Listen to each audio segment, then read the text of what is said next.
webinar. My name is Kevin Mickey. I am former president of the GPN and honored to be with you here today. I'm currently, as many of you I suspect are, very involved with the organization, as my current role is as co-chair of our community resilience work group, where we do a lot of activities that are very much related to the topic that you're going to hear about from our fantastic speaker today. Before we get to that speaker, let me tell you a little bit about the organization and what's coming up, because there's always something happening in the GPN.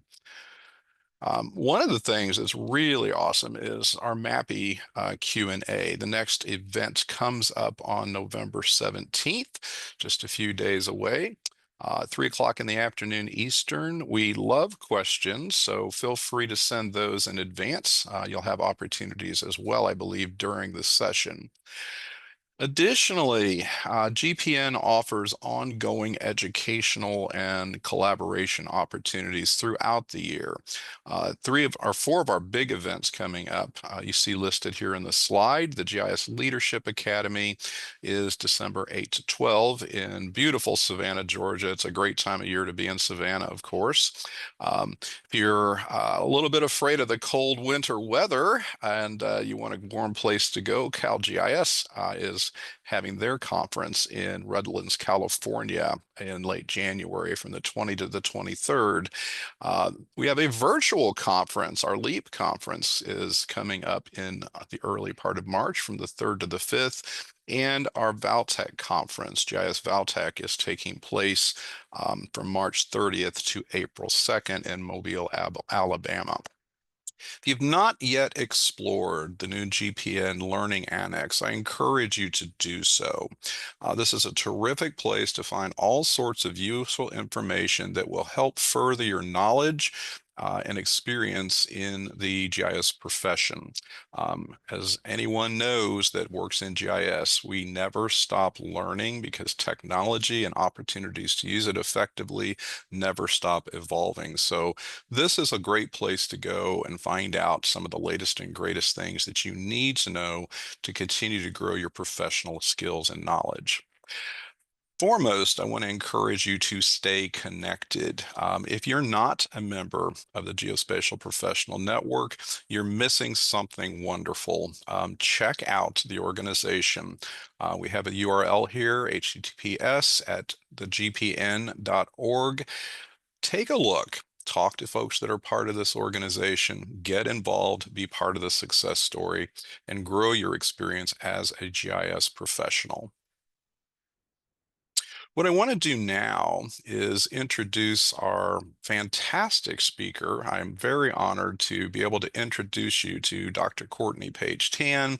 Courtney is an assistant professor of public affairs and community resilience at the Indiana University, Indianapolis O'Neill School of Public and Environmental Affairs.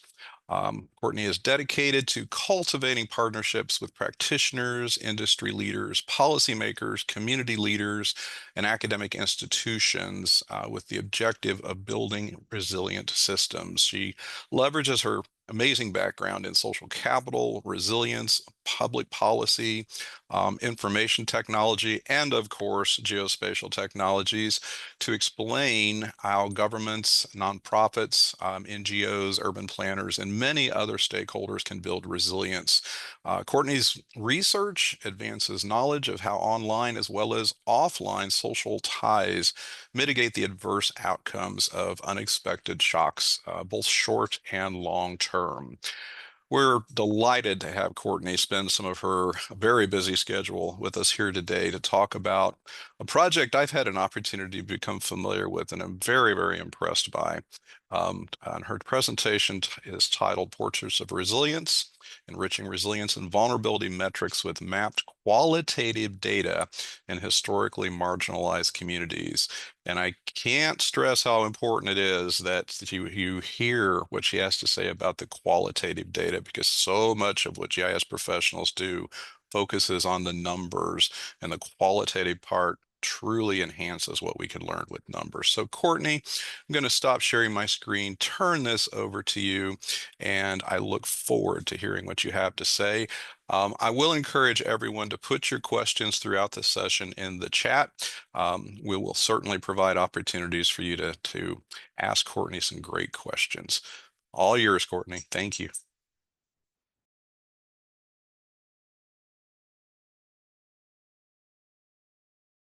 You are still muted, by the way. There we Thank go. you very much.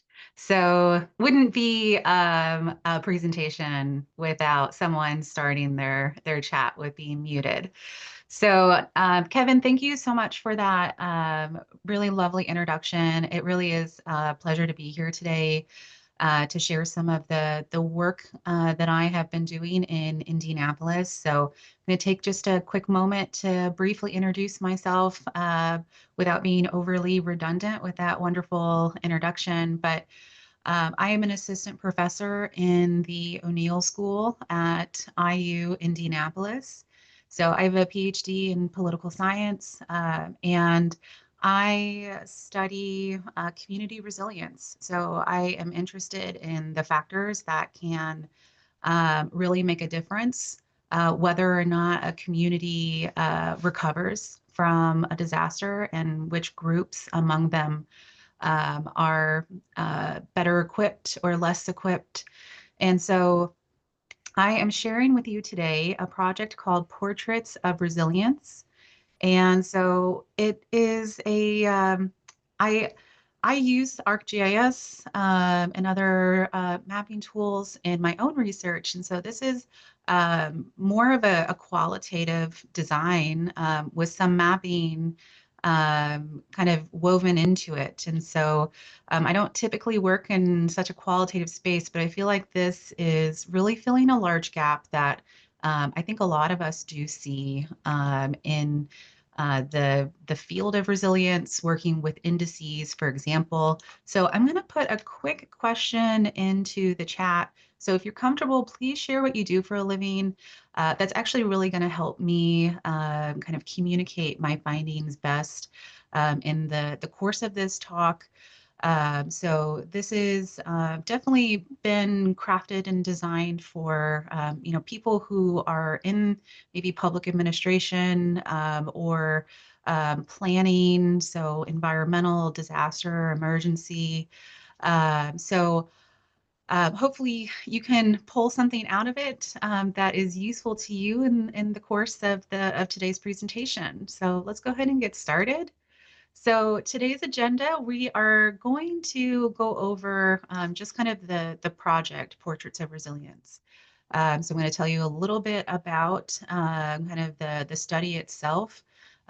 We'll then go into mapping locally sensed data. And so I think unlike a lot of Photovoice researchers, in the course of the photo collection that did occur in the project, I also really thought of it as locally sensed data at the same time. And so we'll look into just some of that initial data. We'll talk about knowledge generation that occurred throughout the project and some of the broader implications of the work. And also for, I think, a lot of us who rely on different resilience or vulnerability indices. And then we'll wrap up with just kind of a brief opportunity for collaboration if you're working in this space. This is research that I'm actively engaged in. I'm always looking for new partnerships, and this was actually something that was really rewarding for me when I conducted this research. And Photovoice, in this context, we're going to be learning about community resilience and risk, but it can be applied across all kinds of issues and questions, and even in policy and program evaluation. So it's a highly flexible tool. And so maybe you and your team may be interested in doing something like it. All right. So a little bit about the project. So Portraits of Resilience, it is an art and research collaboration. And so it uses a methodology called Photovoice. And so for those of you who may be unfamiliar with Photovoice, I provided kind of a brief little definition for you. So it is a community-based participatory research method. And so it utilizes photographs taken by those who are participating in the study. And it really has been designed to address need. And so oftentimes when researchers talk about photo voice, they talk about needs assessments. And so it promotes individual and community empowerment. So it's an excellent platform and a way for individuals who are not typically involved in the policy process to have voice. And it creates discussion that also promotes community change. So the community change element of photo voice is really important to the methodology. So maybe unlike some more conventional research methodologies, photo voice really does have a policy component that is baked into the methodology. So individuals who participate in these studies, when they're introduced to a project, they're often given the context, the scope of the project. But then after they engage in kind of the documentation with photos via prompts that are provided to them, and I'll show you examples of that in just a moment. They come back and engage in a listening session. And so the researcher is often really referred to more as a facilitator in this process because it really is about elevating the voices of the individuals who are participating. And the research is there to kind of guide the process and to provide prompts and really help individuals kind of navigate, the documentation process. And then when they come back together in a listening session after they've collected photos over a course of a period of time, to really help kind of facilitate a discussion around uh, those photographs. And so a lot of photo voice researchers really refer to this as co-creating knowledge. And there's a lot that can be learned from this. So the main goals of Photo Voice are threefold. And so we have the first is just to record local strengths and concerns. And so all of these, I'm sure you can kind of easily see that they can kind of transcend, a lot of different issues. They can, could be transportation, emergency management, anything that involves people and places in need. So first, the record local strengths and concerns. This is where individuals have the platform to record and reflect on their community strengths and concerns with photographs. And so the second is to generate dialogue and knowledge. And so it promotes critical dialogue and knowledge about important issues. And so photo voice studies, they can use large or small group discussions, one-on-one interviews. There's a kind of a buffet of options based on kind of I think the capacity of the individuals who are facilitating the research, as well as the interest of the participants. And so in the case of the study that we're talking about today, I used a larger group discussion as well as one-on-one interviews. And so the third we have is to address needs and concern. And so this, as I mentioned before, this methodology is really meant to reach policymakers in the process and encourage the adoption of policies that can really address community need based on the goals of the project. So this is the kind of the 8-step process of the study that we're going to talk about today. So it's a protocol that's been just slightly adapted from Caroline Wang. So she actually created the photo voice methodology. She was the first to publish in this space. And so this study actually tracks very closely to kind of the intent behind photo voice as it was originally created. And a lot of the photo voice researchers really track with this kind of stepwise approach as well, with some kind of deviation, adaptation based on their own study goals. So I have kind of a brief slide for each one. So we're not going to spend too much time talking about it, but I do want to kind of give you an overview of each one of the steps just so you can get an idea of what we did. So the first is really, you want to develop the scope and an actual site or location of your study. And so this really involves developing those project goals and aims. And so are you hoping to identify something, define, contextualize, assess, evaluate something in your community?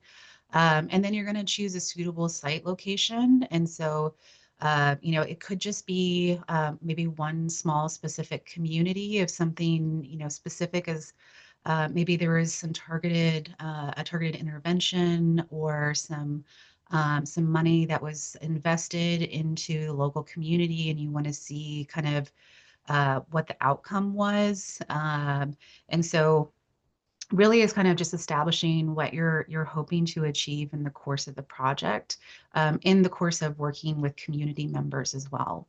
So second, you want to establish a guidance group. And so from the very beginning, and it actually ties into the policy change goals that are baked into the methodology, is to actually recruit maybe policymakers and community leaders who can give you some guidance in the process of really designing your project and the goals and the aims. And so oftentimes these individuals, they're the ones who have maybe developed policy in the past, with the hope that it's maybe going to address a specific issue, or they may be aware of specific issues that may require policy, but maybe they need more information. And so they're going to be very important in kind of contextualizing your study, offering local knowledge and feedback. That's going to be really important to your overall study design. Third is participant recruitment. So this is actually recruiting the individuals, the documenters themselves. And so just because this is a methodology that uses photographs doesn't mean that you have to recruit artists. A host of Photovoice studies recruit across all kinds of diverse subgroups, and many of which really don't require any kind of photography knowledge whatsoever. So just like writing an entry in a diary or a journal, a photograph is just another way of documenting something that is happening. And so you want to kind of define, who is eligible to be in your study. And so it could be a specific subgroup of individuals, or it just could be a geographic area. So in the case of my study, I used a couple of parameters, and we'll get into that in a little bit. But it really just depends on the kind of question that you're asking. So the next step is the kickoff. And so that's going to be actually introducing the project and the methodology to the participants. You've recruited, you're going to obtain consent. So, for me as a researcher, I went through the Indiana University Institutional Review Board, and I have an IRB, approval. So they were given a document explaining the study, the risk involved, and kind of all other details, the timeline, the participant stipend. And then you provide them the Photovoice collection prompts. So this is going to be probably the most important piece of information that they're going to take with them into step 5, which is photo collection. And so photo collection is the time in which individuals actually have to document whatever it is in relation to the prompt that you have provided. And so studies really, they vary in terms of how long individuals have. Some studies, it happens in a single day. And so individuals, sometimes they take walks together, in a specific neighborhood. And so they're just encouraged to kind of take photos over the course of a few hours. In the case of my study, individuals had about 4 weeks to kind of just passively document things over time.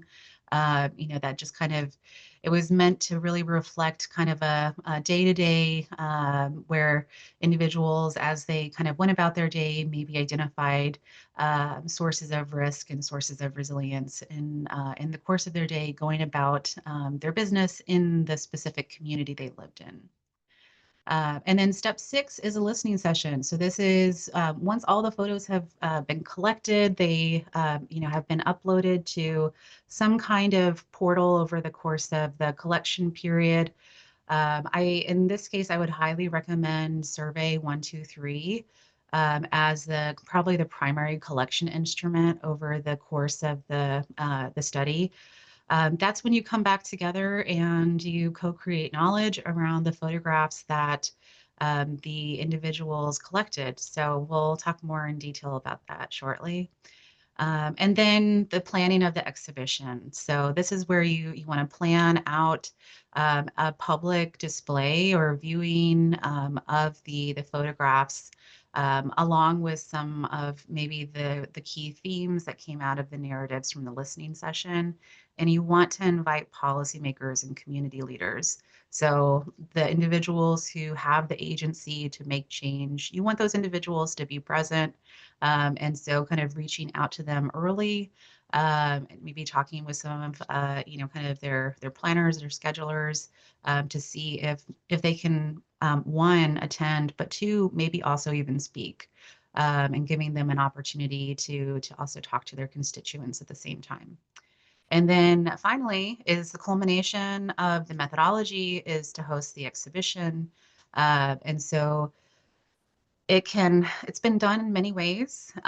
So sometimes it's maybe just a virtual collection and display, especially, if you kind of want it to be something that, is kind of just there, individuals can kind of log in at any time and see the work. Other, I think other studies have used maybe kind of like poster boards or sessions.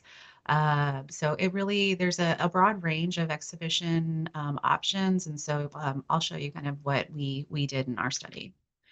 So the research question for this project, kind of driving the project is, what are the sources of risk and resilience in underrepresented communities in Indianapolis? And so the objective of this project is to build awareness of sources of risk and resilience in underrepresented communities in Indianapolis using Photovoice methods. And so that objective was really important in sharing kind of just the overall aim and goal of the project with the participants at the very beginning. And so in the course of kind of this first step in site selection, I started actually with kind of the FEMA Resilience Challenges Index. And so we see that here visualized in Marion County, where, Indianapolis is located. And so you can see the challenges ranking to the left here, where the dark blue indicates the highest resilience communities in the city. And so um, essentially, I identified 4 communities that had, I think, probably 96% or higher in the percentile of the FEMA Community Resilience Challenges Index. And so that includes the Near Eastside, Martindale, Brightwood, Arlington Woods, and the Far Eastside. And so in my efforts and also the eligibility requirements to participate in this study, those were the 4 communities in which I recruited individuals. So step 2, in terms of establishing a guidance group, so I had kind of 3 community partners in this process. And so the first is the Indiana Arts Commission. And so this was actually funded by the Indiana Arts Commission. And so all of the project was funded from the exhibition to the stipends for the participants. But also what was really useful about this process is that it went through a peer review process. The Indiana Arts Commission actually allows individuals to log in via Zoom and just overhear comments that are being shared publicly via the Zoom link regarding their proposal. And so it was very helpful to kind of think about their comments and maybe course correct or adjust a little bit and to kind of get that peer review in that very early stage of the project. Second is the Indie Arts Council. And so very early on, I reached out to them, about the project. I kind of got their feedback and working in some different communities, and they were able to kind of give me some really great advice and resources and ideas about getting started. And so Tenny's Arts was the location in which we held all of our Photo Voice activities. And so we hosted the kickoff, the listening session, and the exhibition in the Tennis Arts Space. And so this was actually not something that was necessarily planned, but I had just talked to a lot of people in the very early stages about this project. And so one of my colleagues at the Public Policy Institute at IU, she actually shared the project with one of her colleagues at Tennis Arts.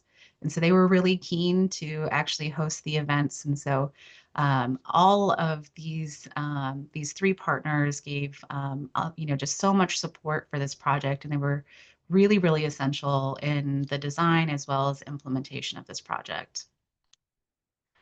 So third is the participant recruitment. And so like any study, especially community engaged research, this is, I think, one of the hardest things to do is to, really just recruit individuals, who maybe don't know a lot about Photovoice or they've never heard of it. And so I have here a poster. There were a couple ways that I recruited in this study. So the first was actually printing off this poster and taking it to all the local libraries, and really just getting approval and pinning it to their kind of their bulletin boards to share the opportunity. And so, yeah, I'm seeing in the chat that there may be a question. I'm happy to take one. Take a second. So I'll keep going, but Kevin, feel free to interrupt me if there's a question. Yeah, So and please do put your okay, questions in the chat if you have any. We'll be happy to answer them. absolutely. Yeah, I'm more than happy to answer questions as I go. And also, I think there will be kind of a time where we will collect questions at the very end. So this poster, like I said, was, we kind of canvassed all of the libraries in our study area. And also I worked with the Indie Arts Council in sending out an email via their listserv about once a month for about 3 months to encourage artists to apply. So after we recruited so in this case, most photo voice studies are quite small. So being, I think, I would consider myself more of a quantitative researcher. Working on a qualitative scale is a very, very different. So this study consisted of 4 people, and that is not atypical for a photo voice study. So some photo voice studies that have a lot of funding do have maybe double digits in their actual participant pool. But we had 4 really excellent participants who stayed with the project the entire time. And then it resulted in about 392 photos. So if you're thinking about numbers, maybe have a small number of participants, but we have a lot of photos that were collected in the process. So this is the space where we met for the kickoff session at 10 East Arts. And so individuals were introduced to the project. They introduced themselves, talked about kind of what drew them into the project. They were given an overview of what Photovoice is, what they would be doing, and most importantly, how to safely and ethically engage in the project. So we didn't want individuals to present a risk to themselves or to anybody else in the process of documenting. In this particular photo voice study, individuals were not permitted to take photos of other individuals. So it was just going through the institutional review board. It was a decision that was made in the course of the project design. There are other photo voice studies that do permit it, but with some limitations. So it really just varies by project. But in this case, I think that it also did really encourage individuals to kind of think about, their community environment, and they were also informed that they could take pictures as metaphor. And so that's kind of one thing that's important in photo voice studies is maybe you want to take a picture of something that's kind of representing something else. And so for example, if you want to kind of document social connection between people, you could kind of maybe just take a picture of maybe some individuals um, like holding hands, but in the specifically for this IRB, it was mostly just anything that's identifiable, such as a face. And so there were, I guess, some caveats to it, but anyway, they were given kind of this overview and given a chance to ask questions. They were introduced to kind of the portal in which they'd be uploading their photographs, as well as the narrative. So a big part of Photo Voice is not just the photos, but the narrative that comes with the photographs. So in this particular study, individuals were essentially guided in, how to kind of use an interpretation framework. So there's a few in the photo voice literature. The one we use kind of engaged individuals in thinking maybe a little more critically about photos. But the key narrative portion typically does come out in the listening session. So the photo collection stage, like I mentioned earlier, it happened over the course of 4 weeks in this study. And so I did use Qualtrics for this, but I think that upon using Qualtrics, I think I would probably use Survey 123 in the future. And I'm hoping that there will be more opportunities to kind of test this out with Survey 123. I think kind of given the data collected, especially with the spatial element, I think that it would probably be the best platform. But each individual essentially got their own, Qualtrics survey that presented as a portal. And so with every photo that they uploaded, they essentially identified if it was a source of resilience or a source of risk. And so they could upload it via a computer or their smartphone. And so after those 4 weeks, we came together. And so I printed off every single photo that the artist took over the course um, of the 4 weeks. And so, across those photos, some were duplicates. They had taken pictures from different angles. And so initially, when we came together, they were given essentially their stack of photos and asked to kind of sort first based on like a cluster of photos, if there were kind of, the same thing, if it was the same building, maybe photographed at different angles. But then also to kind of, in the course of sorting on their own, is to think about maybe some of the themes around risk and resilience that they wanted to talk about. And so they were provided a catered lunch. And so in the course of sorting, they had lunch. And then I and research assistants from my resilience and security lab, we conducted one-on-one interviews in the larger space. And so individuals, brought their piled and sorted photos, and they used, again, the same interpretation framework that I mentioned earlier. It's called the SHOWed framework. And so they essentially walked the researcher or facilitator through their photos and kind of talked about what they saw there, what's really happening there, what needed to be addressed there, especially in the case of risk.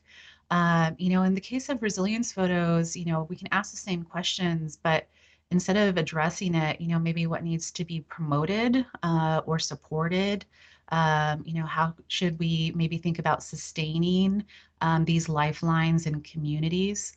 And so, in the course of this, we kind of every one of the researchers who had been trained in interviewing had kind of documented the key themes across the course of the interview and put them on Post-its. And so then we kind of did a larger kind of table session where we put out the post-its and kind of piled the post-its based on kind of duplications that just naturally occurred in the conversation across the participants.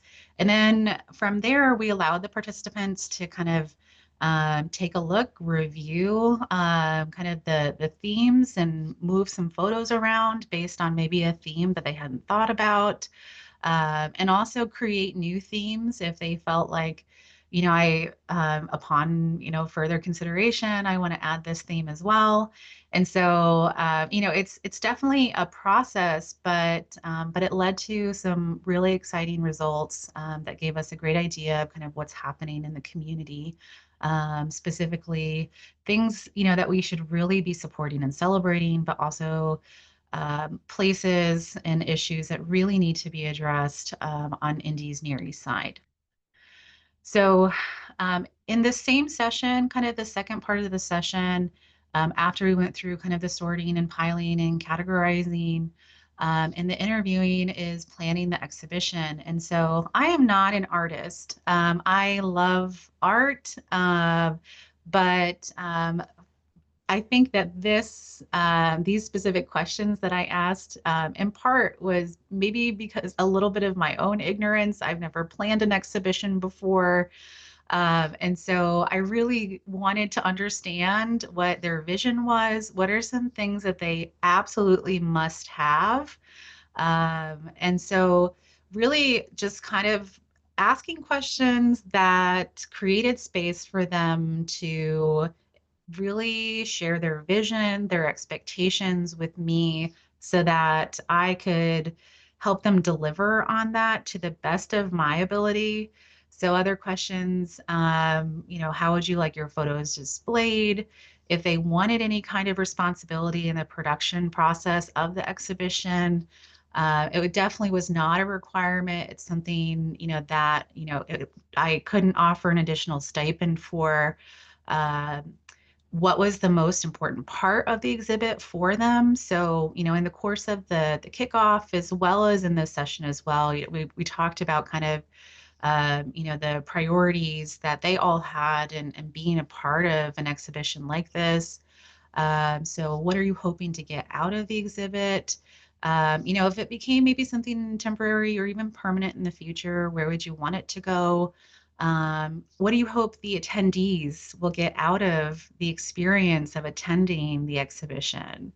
If they themselves planned on attending the exhibition, if they had planned on inviting family, friends, or community members, and if there was anyone that they wanted me to invite to the exhibition.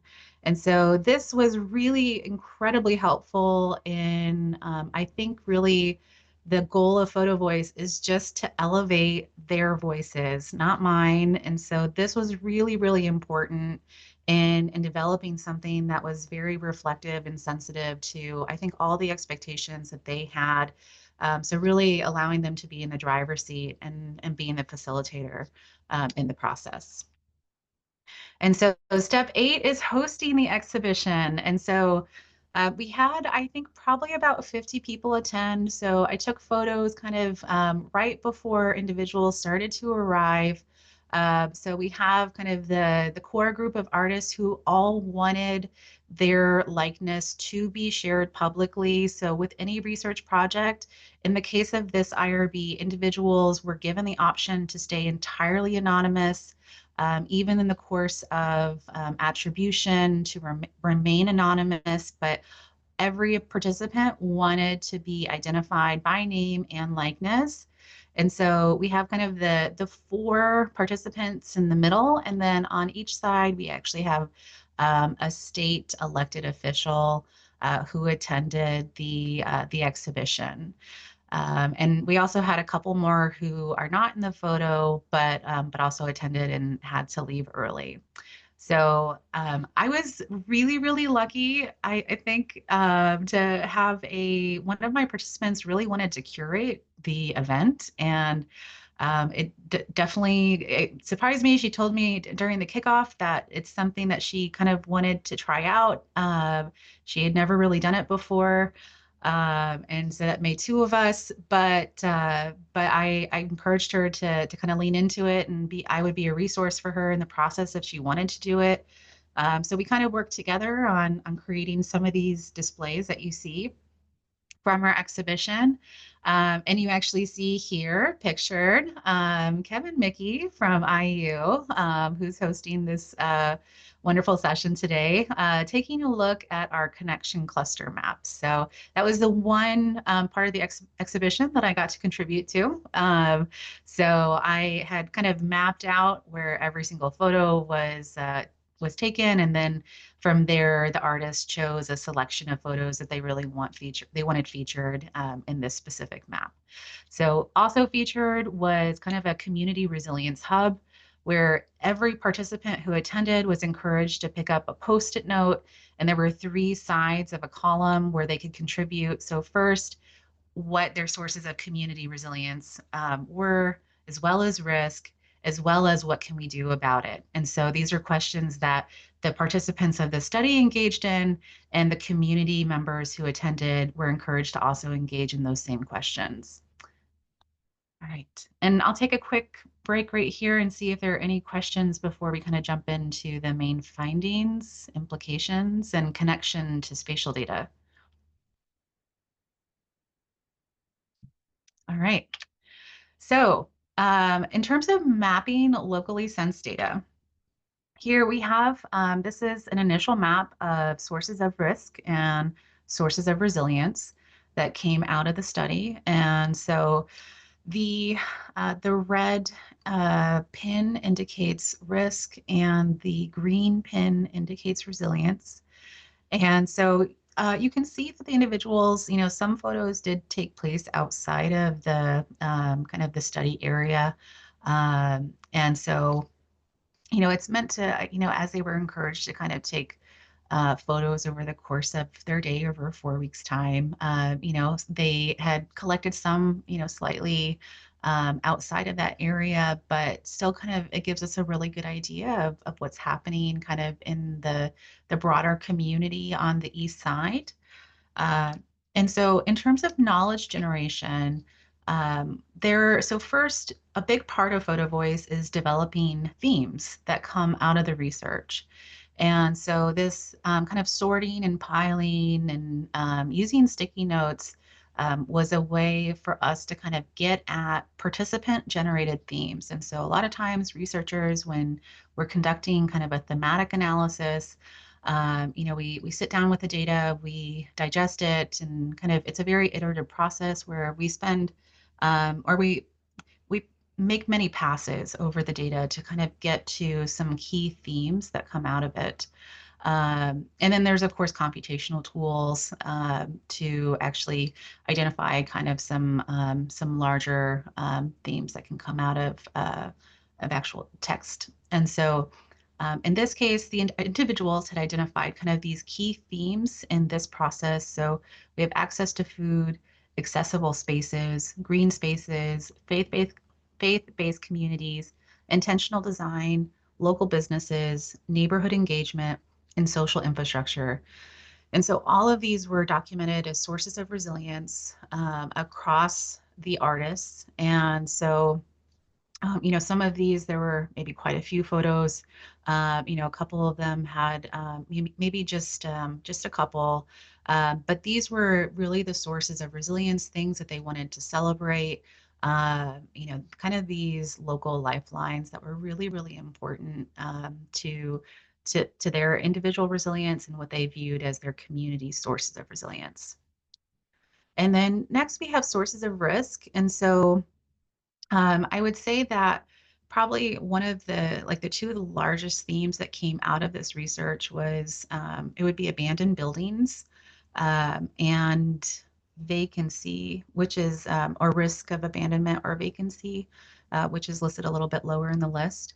But we also have things like distrust of movement, so things that were maybe kind of gated off, things that they couldn't have access to, infrastructure mobility challenges, so spaces that had not been made accessible to all people.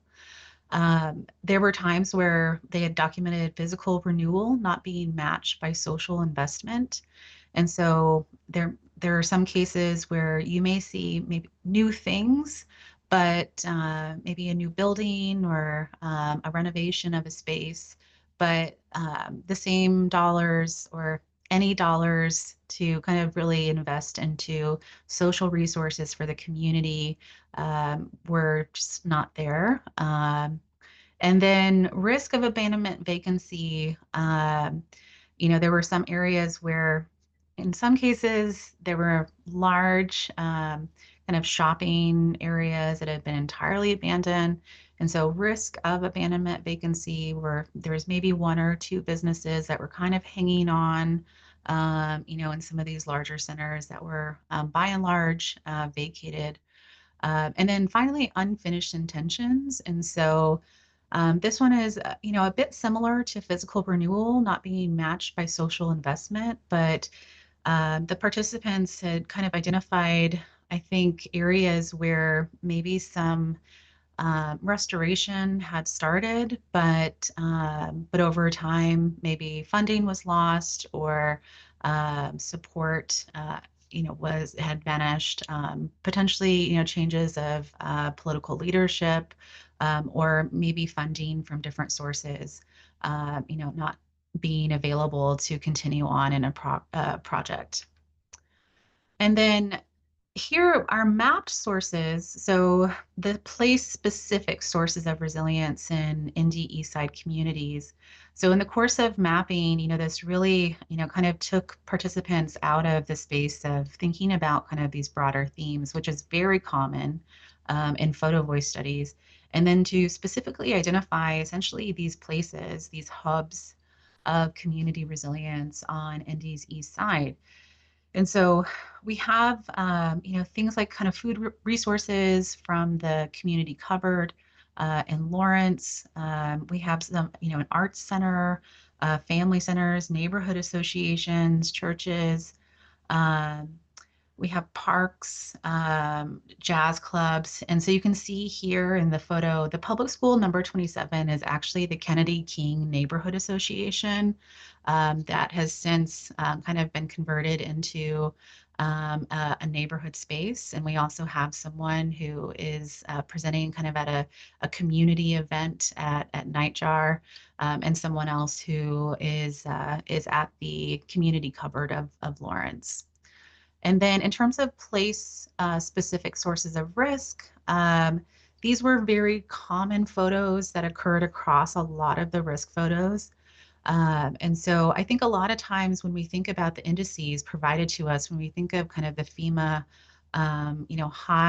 very high resilience challenges communities, maybe these are things that come to mind, which is definitely different from what we just saw in the place-specific sources of resilience. But these are some of the areas that they specifically identified that were abandoned, and kind of been, they become maybe sources of blight in the community. So in terms of broader implications, so thank you. I do see we are a little short on time. We have that. I'll wrap up in just maybe 2 minutes. So photo voice is a really powerful tool to really engage the community. Images teach, pictures can influence policy. Community members should be a part of it. Planners and policymakers should be a part of it. And we really should emphasize the individual and community action that can come out of some of the policy implications in this research. And so here we have a local reporter who featured this project in the Indy Mirror. And then in terms of really tying it back into some of the indices that we really use to kind of guide a lot of policies and decision making, I think photo voice is a good triangulation method as well as a counterpoint to those indices. And so standardized measures do offer an excellent entry point.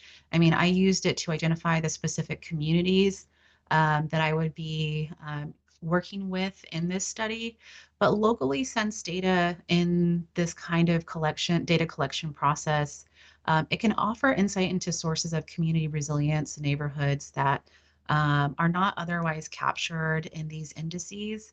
And these are really, spaces where we don't necessarily have to reinvent the wheel or create brand new policy, but really support and help communities sustain these places that are already serving communities.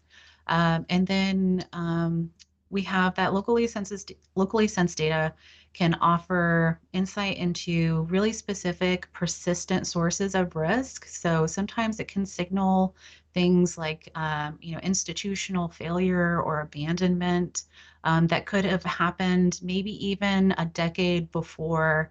And so in the course of just new political leadership, those spaces have kind of fallen out of discussion and dialogue. So opportunities for collaboration. This study design is highly adaptable. It can be applied to a diverse number of issues, and it can also be a wonderful community outreach tool across groups and communities. It can be used to conduct a needs assessment in any community, and it can also reaffirm or redefine program or policy goals. So I am happy to take any questions if there are any. While we wait for questions in the chat, Courtney, thank you.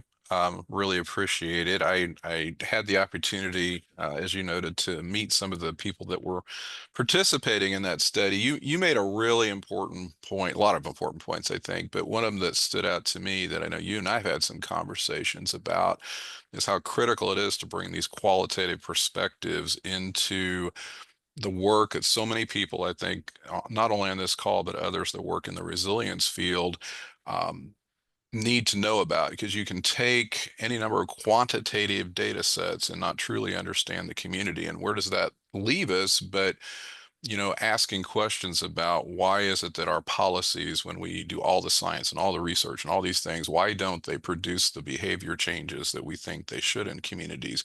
What is the missing piece? Why isn't everybody reacting the same way? And a lot of it comes down, as we talked about, and I think as you did a good job of sharing with the group today, it comes down to the lived experiences of the people in the community. It comes down to the perceptions. It comes down to a variety of influences that may not be recorded in these quantitative data sets that people often rely exclusively on. So, I think the big takeaway again for me was we need to look at the combination of quantitative and qualitative information if we're going to serve communities as effectively as we need to in resilience. So thank you, for bringing that point out. Um, I encourage anybody, let's see. So Ethan has a question. Has there been any policy changes in the community since the project finished, directly caused by this work? That's a great question. That is a great question, Ethan. Thank you so much. So, 6 months, almost to the day, was when we held the exhibition. So, to see policy change in 6 months is kind of working at like a neck break pace in politics. However, I can tell you that the minority leader of City Council, Michael Paul Hart, who attended on May 18th, he was recently on some local news outlets actually talking about taking one of the abandoned shopping centers and revitalizing it. And so I am planning on following up with all the policymakers who attended and seeing, what, if anything, if they have kind of integrated some of maybe their takeaways. But I was really encouraged to see that, and I was planning on reaching out to him soon because it was a direct connection. He had a lot of really wonderful things to say about the exhibition when he was there. And it was one of the kind of the key takeaways from the project. So it makes me feel hopeful. And that's why it's so important to, I think, invite policymakers into this process to really kind of, put a magnifying glass on things that are happening in the community.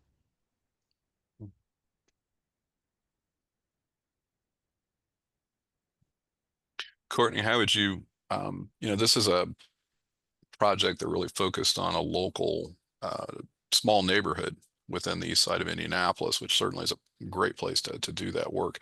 how would you recommend or perhaps think about applying qualitative research on a broader scale? So for those that work at a county level or a state level or perhaps even on a broader level. And I know uh, I could have talked about your background for a long time, but I know you have a lot of international experience as well, working with the UN and other entities. I see we have some folks here that are international. So, if you want to bring anything to light on how that kind of information can be applied to decision making, feel free. Yeah, so I think that the Photovoice was actually initially in its design was made for to really work with the most vulnerable communities, potentially even communities who maybe hadn't achieved full literacy, or we have found in a lot of health research that it is a really powerful documentation tool for individuals who have a disability, maybe are unable to communicate, in and express themselves in ways, that really truly document their experiences. And so it's been a powerful tool. And so we've seen in some of my own research, looking at photo voice and resilience specifically, that it's been being used with Indigenous communities. In different spaces, and as it was intended in some of these places kind of beyond the United States, and also Canada. There are quite a few researchers between the US and Canada who use this methodology, but using that tool to, I think, maybe advance our understanding of how we're meeting the UN's Sustainable Development Goals, which are, they're very diverse, but everything from kind of clean water, to poverty, to even gender inequities. It gives us kind of a unique insight into kind of I think the goals that we have agreed upon, through these different kind of international agreements. We got just a couple of minutes remaining. Does anyone else have any questions that they'd like to ask Courtney? While I'm letting you ponder that, I will take the opportunity to thank you once again for Thank spending your you. time with us today. I definitely appreciate it. I hope everyone has, think in the broader context, not just about this specific project, but about how you can apply tools like this to engage community stakeholders, the people that we work with. They're not just numbers, they're not just stakeholders, but they're the individuals who are, as we hopefully all understand, are the ones directly experiencing the results of the work that we do. So any way that we can reach them, and I think more importantly, make them part of the conversation as opposed to just the people we're talking to, make them the people we're talking with, I think is a successful way to move forward. So thank you I again, couldn't Courtney. I couldn't agree more. And I'm continuing this work. I have worked in many different cities in the US. And so I would be more than happy to talk with anyone who's interested in a photo voice study, even if you kind of want to, kind of knock some ideas around. Or if you'd like to work with my lab and we would be more than happy to continue to advance this research in a domain and space, that you are interested in working in. All right. Well, thank you all for your time today. I appreciate it. And we'll see everyone next time. There are many webinars to come. So the Community Resilience Committee and others within the GPN are actively planning a whole series of webinars for next year. So make the thing that you do every day a visit to the GPN website, or you might just miss something really awesome. So thanks again, everyone. Have a wonderful weekend, and we'll see you next time. Oh, we do have a question here. Danielle, do you want to address the question about the recording and the lecture e-certificates real quick? Yeah, sure. I'm sorry, I typed it in the chat. So the link to the archive will be posted on YouTube, but it will also be made available in our learning annex. And in order to be able to get a certificate, you do have to complete a survey and then you are able to get a certificate. We do have special member pricing and then prices for non-members as well. All right. Thank you, everyone. We have reached the top of the hour, so we'll see you all next time. Bye now.